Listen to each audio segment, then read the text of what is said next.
All right, so I was talking a lot about the dreams and dream space, but now I want to go into the astral and dreams and like try to come up with the understanding to separate them.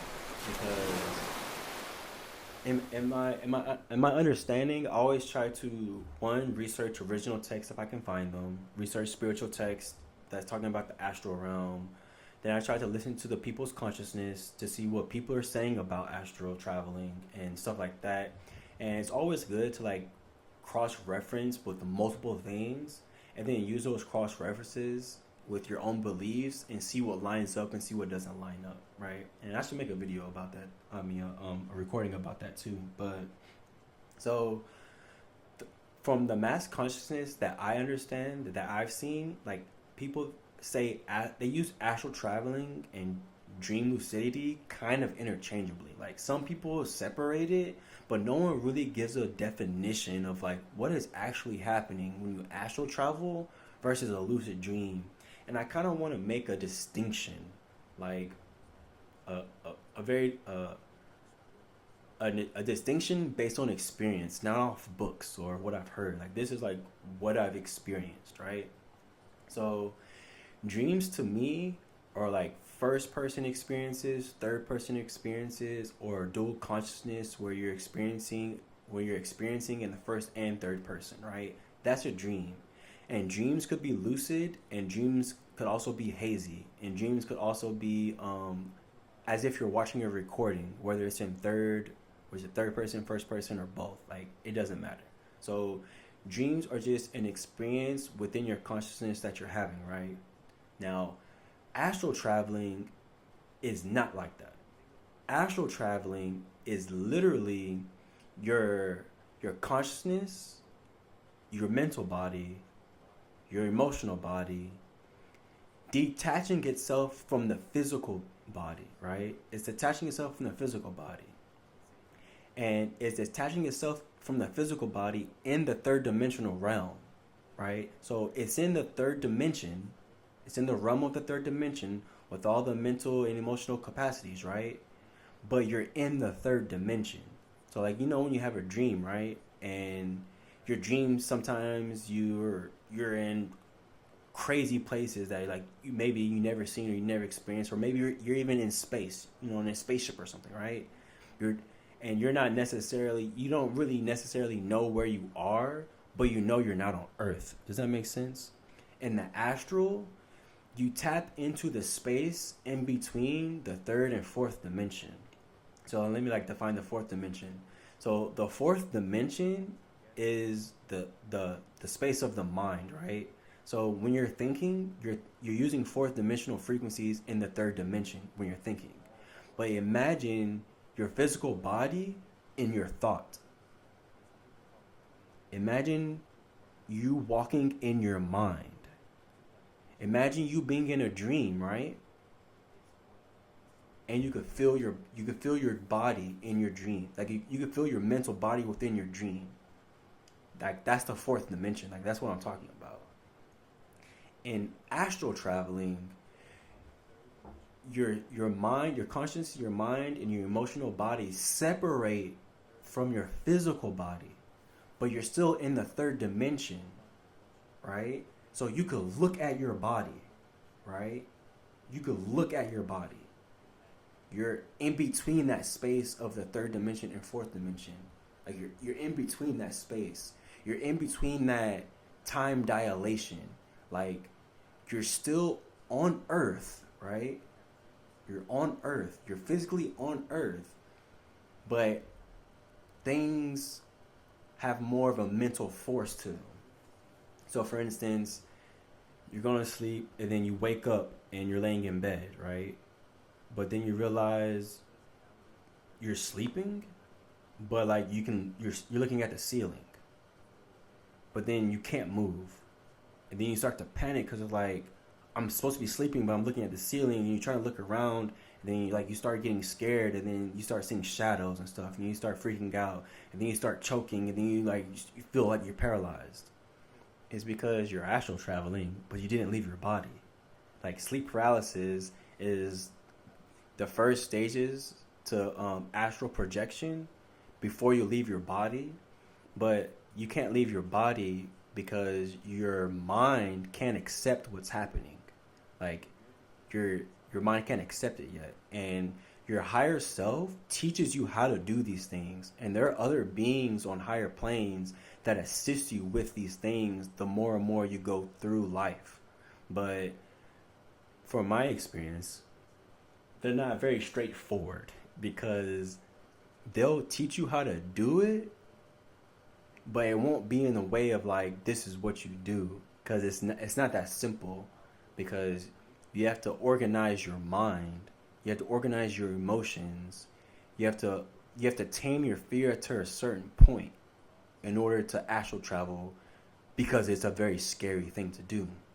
But anyways, your astral travel is, okay, you leave your body, right? And you go into the bathroom and you look at yourself in the mirror and you look deformed, right? And eventually over time, your astral travel will become more defined. Now, let's go back into dreams. You know you're in a dream for sure.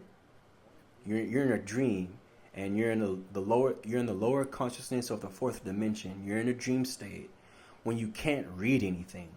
When you're trying to read something and it's hazy, you're in the lower states of the dream world within the third dimension within your mind, right? But when you start to be able to read things backwards, you have more mental force activated, the frequency activated in the third dimension, but you're in your dream space.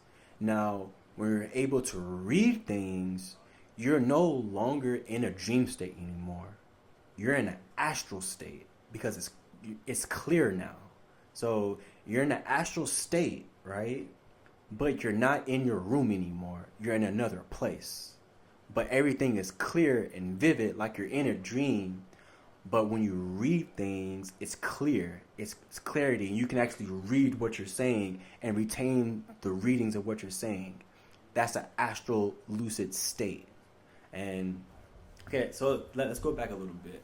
So I define a dream as like first person, third person, lucid sometimes or whatever. But now I'm adding you can't read, like you can't see. You don't have enough fourth dimensional frequency to be able to make things out. But in the astral, since it's so close to the third dimension, and you're using fourth dimension, using your mind, attaching it to the higher frequency of the third dimension, you're able to be in this realm, like in this physical realm, but you're invisible. Oh man, how can I explain this? Like, so you know when you're in your astral body, because there's a sense of clarity. There's a sense of clarity that you have within your mind as you're perceiving the astral experience, right? So the astral experience isn't you having a dream that you're flying. No, that's just a dream. What's gonna separate if it's an astral experience is, are you completely conscious of what's happening? Are you interacting with beings that are there? Are the beings that are there, are they different from you? Not different from you in the sense of like, different from you in the sense of their energy is different. Like when you're, sometimes in your dreams, you could be talking to someone in your dreams, but you're really just talking to yourself. It's the same type of energy. But then there's another type of dream to where you're not talking to yourself. You're literally talking to another being. There's a different type of energy. Within the astral travel, the lucidity is more than what the dream is. It's more crystal clear. You're experiencing things on such a high level to where it feels like it's almost physical reality. And it's not physical reality like in a lucid dream, to where when you feel things, there's a mental feel to it.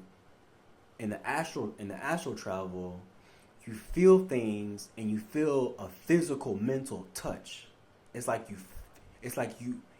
feel it physically, but it's dull, rather than a regular dream where you feel something, but it feels distant. It feels like it's far away. And in the astral travel, you can actually read things. Like everything is clear. So now we're getting into um like the different dimensions. So you have the third dimension and its frequencies. Then you have the fourth dimension and its frequencies. The astral body is going to be like your emotional body, your mental body, right? Going into the higher fourth dimensional principles, the fourth dimensional frequencies, right? Your dreams are at the are touching the fourth dimensional principles, but they're still operating in the third dimension. Like your dreams are three dimensional, right? And eventually, through more and more dreams and more experiences of life, and you advancing your ego to higher levels, you'll get into like the higher parts of the lower fourth dimension, which are the astral travelings or the astral realms. That's what they call it, the astral realms. Then eventually, as you go through the lower astral realms, you go through your nightmares, you go through your demons, which you have to go through in order to get to the higher places, because you have to conquer yourself. You conquer your inner astral realm, and then you're able to go into like the lower of the higher astral. Like you're able to go into the higher, lower, fourth dimensional realms, which are like the joint astral realms, where then you start meeting other beings that are astral traveling. And then when you start to meet other beings that are astral traveling, that is like one of the highest of the lowest fourth dimensional frequencies. That means you've completely gone past the third dimensional frequencies, and now you're actually into the fourth dimension. Now the fourth dimension is exactly like the third dimension, except for it's completely ruled by the mind. So if you're having negative thoughts within the fourth dimension, everything's going to turn negative. And if your frequency drops too much while you're in the fourth dimension, the beings that are around you will start disappearing. Either because you're dropping the frequency, or they feel the frequency coming off of you and they can't be around it, so they excuse themselves from your presence and they go somewhere else. And that's as you get into the fourth dimension. Now, when you get into the fourth dimension, this is where things get highly esoteric, highly occult. Like this is where religions come from. Like these are the beginnings of like what people call initiation, or like the path, or things like that. Once you get past like the dreams, the lucidity, the lower astral, and then you get into like the higher astral, and the higher astral in this case is being able to read things being able to read things while you're in your dream state or your astral body, able to read things, which is the lower fourth dimension. It's like the entry level into the lower fourth dimension. Once you get to that point, your mind, from where you initially had your dreams until getting to that point, you will notice your change, and you will start to notice your history of who you are. You'll start to see things completely differently. You'll start understanding the world religions. You'll start understanding the spiritual lineage of the world. And all of this stems from having these dreams, from going to those dreams places, experimenting with them, taking those principles that your dreams are, breaking them down to understanding what they're meaning, so you could use those in your everyday life, so you can get to the next level and continuously grow in a righteous, or aka a genuine authentic to who you are, so you can get to the next level. Like, talking about it makes me like kind of excited again, because it's been a while for me since I've been into the fourth dimension, because I wasn't like cast out of the fourth dimension, but like having experience within the fourth dimension really shows your flaws and what you need to work on. So I haven't been to the fourth dimension in a while, because there are things I need to work on. So like as I'm doing this recording, I've slid all the way back down into like the lowest of my frequencies, which is a good thing for me, because now I get to experience it. I get to experience my lower self on a deeper level now. So now I get to understand myself on an even deeper level. and then build it back up. And then when I get to that spiritual high again, going back into the fourth dimension, I meet those beings again.